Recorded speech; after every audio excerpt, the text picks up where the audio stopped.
Bienvenue à tous. La capsule de ce soir rentre dans le cadre des capsules qui traitent des exercices dans le chapitre de la radioactivité. Alors, comme vous le savez toujours maintenant, je vais commencer par lire l'énoncé de l'exercice et c'est à vous, bien sûr, d'essayer avant de voir la correction. Le laboratoire d'un lycée possède une source contenant du césium-137, C(s). L'activité initiale de cette source est A0 égale 1,5 multiplié par 10 puissance 5 becquerel. Le césium-137 est radioactif de type β-. Sa demi-vie est de 30,2 ans. Première question. Écrire l'équation de la désintégration du césium-137. Utiliser une classification périodique des éléments Z égale 55. Deuxième question, petit a. Calculer la constante radioactive du césium-137. Petit b. Calculer la masse de césium-137 dans cette source. Question numéro 3, petit a. Écrire la loi donnant l'activité de cette source en fonction du temps. Petit b. En déduire l'activité de cette source un an plus tard. Petit c. Que peut-on conclure sur l'activité de cette source durant une séance de travaux pratiques de 2 heures. Petit d. Cette source n'est plus utilisable lorsque son activité devient inférieure à 0,3 multiplié par 10 puissance 5 becquerel. Déterminer la durée pendant laquelle elle est encore utilisable. On vous donne comme donnée la masse molaire atomique du césium-137, c'est 136,9 grammes par mol. On donne la constante d'Avogadro N indice A égale 6,022 multiplié par 10 puissance 23 mol moins 1. Alors, relire encore une fois l'exercice avant de passer à la correction dans un instant. Alors, nous allons passer à la correction de l'exercice.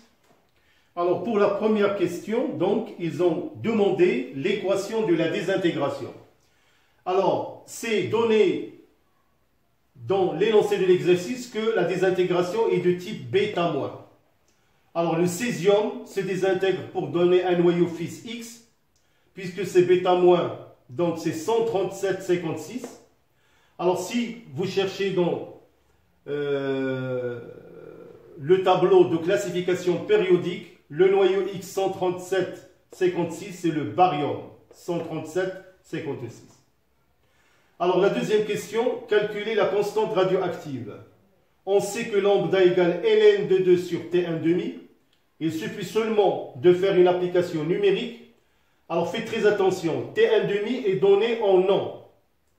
30,2 ans. Alors que la constante radioactive est donnée en seconde moins 1.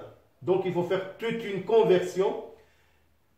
Alors, 30,2 ans multiplié par 364 jours, multiplié par 24. Chaque jour, il y a 24 heures. Et chaque heure, il y a 3600 secondes. Alors, à vérifier, vous allez trouver la constante radioactive 7,28 multiplié par 10 puissance moins 10 secondes moins 1.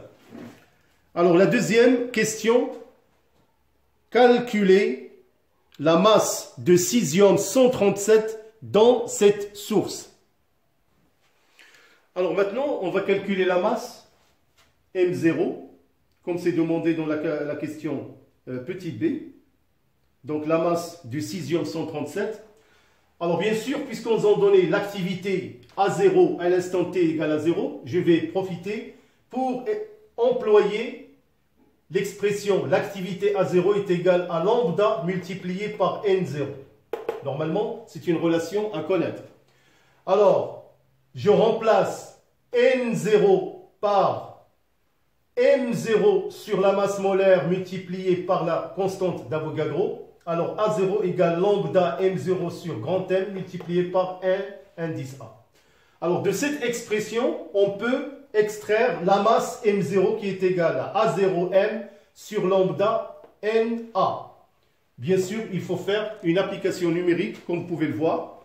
Alors, pour trouver que M0 est égal à 4,68 multiplié par 10 puissance moins 8 grammes.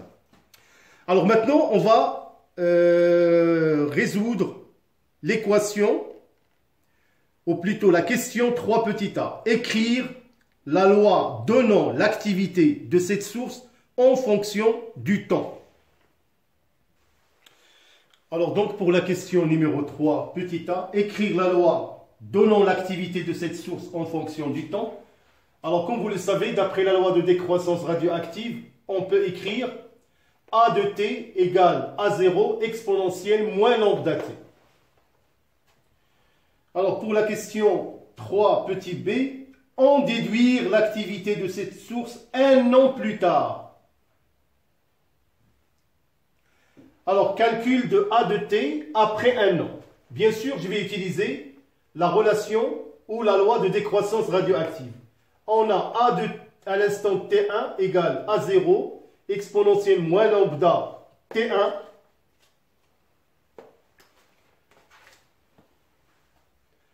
Alors, je vais remplacer la constante radioactive lambda par son expression qui est ln de 2 sur T1 demi.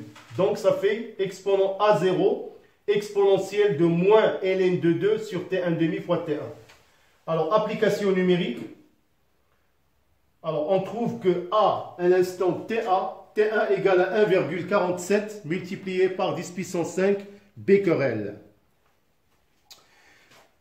Alors, pour la question petit c, que peut-on conclure sur l'activité de cette source durant une séance de travaux pratiques de 2 heures? Alors, pour la question petit 3c, alors que peut-on conclure sur l'activité de cette source durant une séance de travaux pratiques de 2 heures? Alors, comme réponse, pendant 2 heures, l'activité de la source est presque constante. Il n'y a pas un grand changement. Alors, pour la question petit d, cette source n'est plus utilisable lorsque son activité devient inférieure à 0,3 multiplié par 10 puissance 5 becquerel. Déterminer la durée pendant laquelle elle est encore utilisable.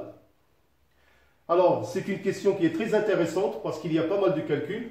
Alors, la durée d'utilisation, on sait que l'activité A de t égale A0 exponentielle moins ln de 2 sur T1 demi fois t. Alors, la source est utilisable si l'activité A de t est supérieure ou égale à 0,30 multiplié par 10 puissance 5. Alors, on va remplacer l'activité par son expression, comme vous pouvez le voir. Et là, on procède par l'élimination, bien sûr, de l'exponentielle en utilisant la fonction réciproque qui est ln pour dégager le temps. Alors, vous pouvez suivre le raisonnement.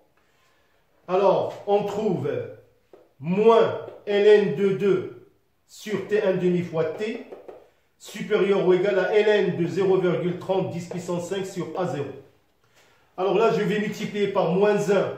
Donc là, c'est supérieur ou égal, le symbole va devenir, donc il va se renverser. Donc T est inférieur ou égal à T1 demi ln de 2, ln de A0 sur 0,3 multiplié par 10 puissance 5. Alors, application numérique, on trouve que T est inférieur ou égal à 70 ans plus 12,12. Donc 70 ans, 12, c'est la durée d'utilisation. Alors voilà, mes chers élèves, donc c'est un genre d'exercice dans la radioactivité qui va vous apporter certainement un plus. Donc il faut refaire l'exercice encore une fois. Merci pour votre aimable attention. Portez-vous bien, bon courage et à bientôt.